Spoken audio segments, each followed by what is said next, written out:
Joe கிச்சனில் இன்றைக்கி தக்காளி கார சட்னி எப்படி செய்கிறதுன்னு பார்க்கலாம். இது ரொம்ப ரொம்ப சிம்பிள். அதுவும் ஒர்க் போகிறவங்களுக்கு, பேச்சுலர்ஸ்க்கு, இல்லை புதுசாக வந்து சமைக்கிறவங்களுக்கு எல்லாருக்குமே இது ரொம்ப ரொம்ப ஈஸியாக இருக்கும். கண்டிப்பாக இந்த வீடியோவை பார்த்துட்டு please like, subscribe and share my channel. Don't forget to press the bell icon.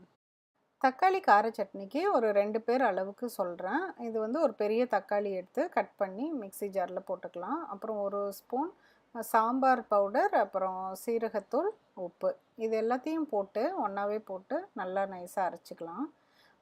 அரைச்சிட்டு ஒரு பேனில் வந்து நல்லெண்ணெய், ஒரு டேபிள் ஸ்பூன் நல்லெண்ணெய் விட்டு அது நல்லா காஞ்சதும் கடுகு சீரகம் போட்டு தாளிச்சுக்கலாம்.